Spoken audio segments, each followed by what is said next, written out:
Banyak programmer pemula belajar Golang langsung lompat bikin REST API.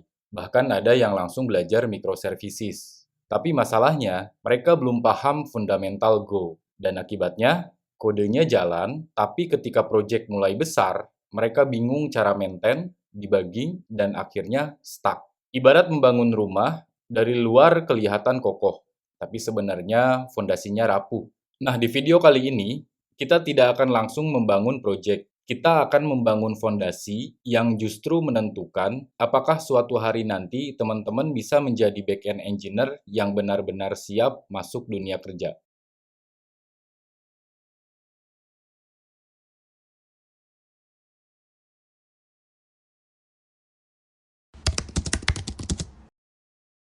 Sebelum masuk ke codingan, saya ingin teman-teman memahami satu hal. Hampir semua back-end application di dunia nyata selalu berurusan dengan data. Misalnya, user login, menyimpan data produk, mengambil data dari database, mengirim respon API.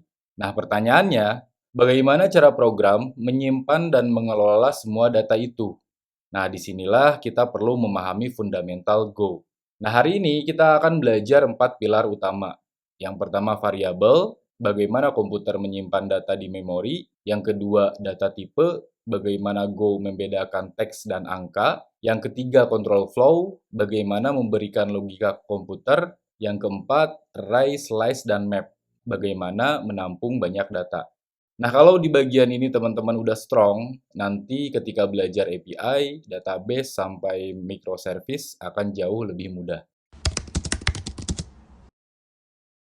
Oke, buka VS Code-nya, kita gunakan folder tes program Go dari episode 2. Hal ini agar proyek kita berkesinambungan sampai materi Go modules dibahas.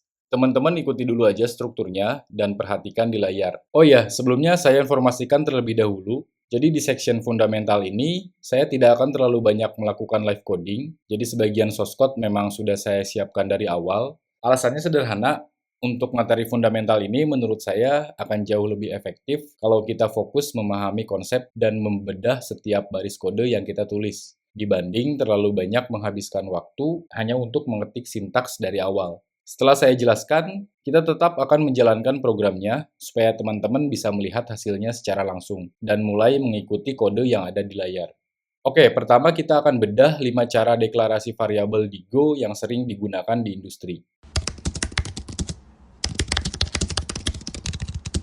Secara definisi, variabel adalah tempat menyimpan data di memori komputer. Nah, di Go itu ada 5 metode implementasi yang wajib kita tahu.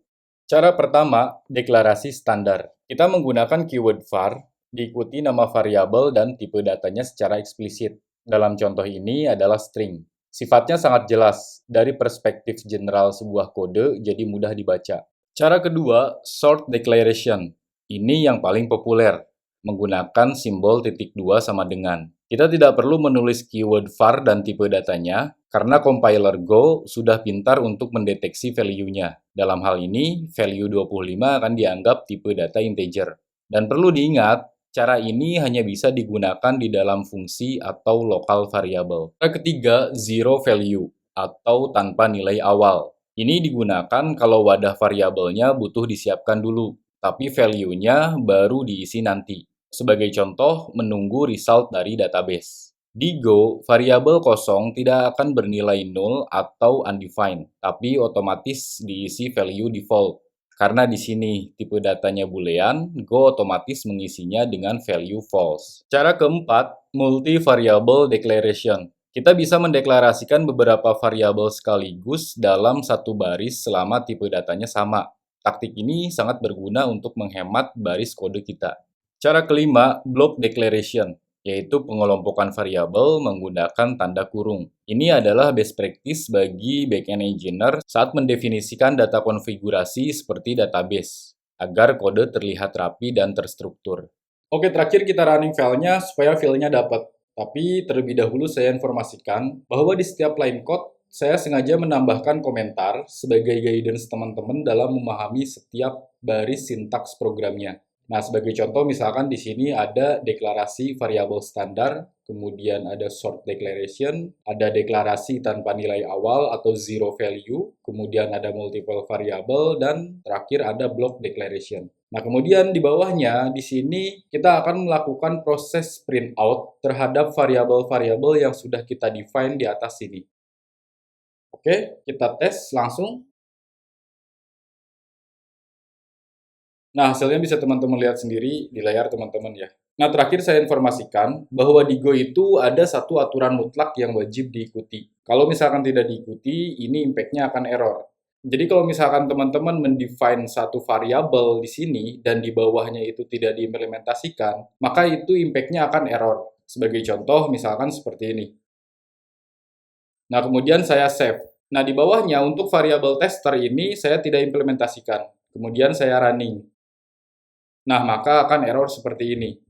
Nah, tapi kalau misalkan di sini variabel tester dipanggil, kita running lagi, nah, maka tidak error. Nah, untuk full source code-nya seperti ini, teman-teman bisa lihat di layar teman-teman, atau teman-teman nanti bisa cek langsung di GitHub. Linknya akan saya infokan di deskripsi video ini.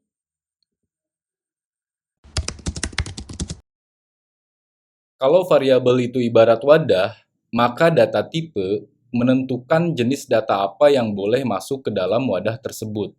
Dan ini penting banget untuk dipahami, karena Go adalah bahasa yang sifatnya statically typed. Artinya, Go harus tahu dengan jelas data apa yang sedang kita simpan. Contoh pertama adalah string. String digunakan untuk menyimpan teks. Pada contoh ini, variabel bernama name, tipenya string. Maka value yang dimasukkan harus berupa teks. Berikutnya ada integer atau disingkat int. Integer digunakan untuk angka bulat. Biasanya digunakan untuk umur, jumlah data, total produk, dan lain sebagainya. Nah, kalau kita butuh angka desimal, kita gunakan float. Contohnya harga produk. Karena ada angka di belakang koma, maka kita gunakan float. Dan berikutnya ada boolean. Boolean ini punya dua value, yaitu true atau false. Umumnya digunakan untuk status. Contohnya user aktif atau tidak aktif. Di Golang sebenarnya masih ada banyak tipe data lain. Tapi 4 tipe data ini adalah yang paling sering digunakan ketika membangun backend aplikasi. Sekarang kita lihat implementasinya langsung di VS Code. Filenya sudah saya siapkan, jadi kita tinggal running untuk melihat outputnya. Dan hasilnya bisa teman-teman lihat di terminal. Setiap variabel ditampilkan sesuai tipe data yang sudah kita definisikan sebelumnya. Nah, kalau teman-teman ingin melihat full source code-nya, teman-teman bisa cek di layar teman-teman seperti ini ya. Kalau sebelumnya kita sudah belajar bagaimana menyimpan data menggunakan variabel dan bagaimana menentukan jenis datanya menggunakan data type, sekarang muncul pertanyaan baru. Bagaimana caranya membuat program mengambil keputusan? Karena program itu tidak selalu berjalan lurus. Kadang program harus memilih, kadang program harus mengulang sesuatu. Dan disinilah kita mulai masuk ke konsep control flow. Control flow pertama adalah if-else. Sederhananya, if-else digunakan ketika program harus mengambil keputusan. Di contoh ini, kita punya variabel dengan value 85. Kemudian program akan mengecek apakah value-nya lebih besar atau sama dengan 75. Kalau iya, program menampilkan tulisan lulus. Kalau tidak, program menampilkan remedial. Jadi program mulai punya kemampuan untuk berpikir berdasarkan kondisi. Nah, ada satu hal menarik di Go. Berbeda dengan bahasa lain, di Go, kondisi if tidak menggunakan tanda kurung. Jadi kalau teman-teman terbiasa dengan JavaScript atau Java, biasakan dari sekarang karena sintaks Go ini lebih clean. Berikutnya ada looping. Looping ini digunakan ketika kita ingin menjalankan kode berulang kali. Misalnya di contoh ini, kita mulai dari angka 1. Selama nilainya masih kurang dari 3, program akan terus running atau berjalan. Dan setiap perulangan, nilai I akan bertambah 1. Dan ini yang menarik. Kalau di bahasa lain, biasanya ada while, do while, atau for, tapi di Go hanya ada satu statement looping, yaitu for. Satu sintaks, tapi fleksibel untuk banyak kebutuhan. Dan ini salah satu filosofi Go, simple tapi powerful. Sekarang kita lihat implementasinya langsung. Di depan layar, saya sudah siapkan file controlflow.go. Di dalam file ini, ada dua contoh. Pertama, if else, dan kedua, looping menggunakan for. Sekarang kita jalankan.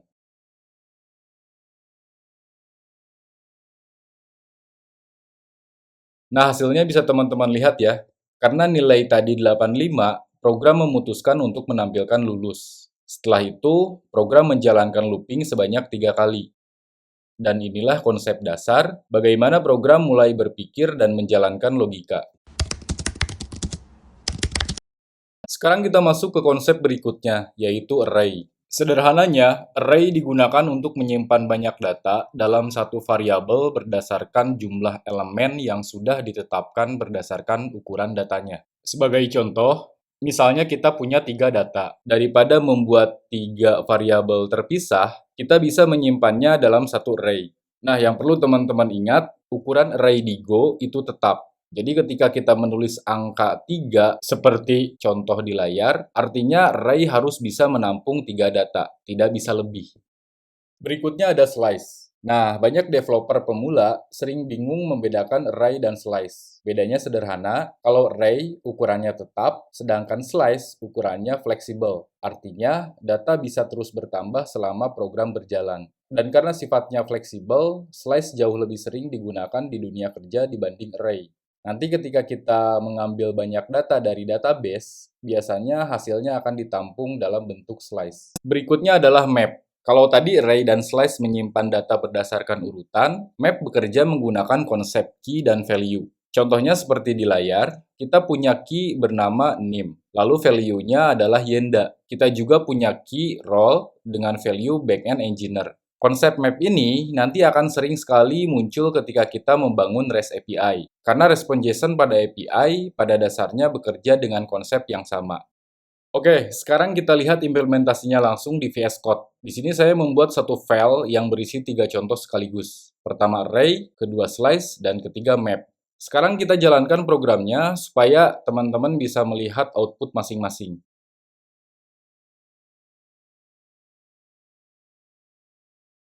Jadi kalau saya simpulkan, kalau jumlah datanya tetap, gunakan array. Kalau datanya fleksibel, gunakan slice. Dan kalau datanya berbentuk pasangan key dan value, gunakan map. Dan ketiga konsep ini akan sering kita gunakan ketika nanti mulai membangun backend API.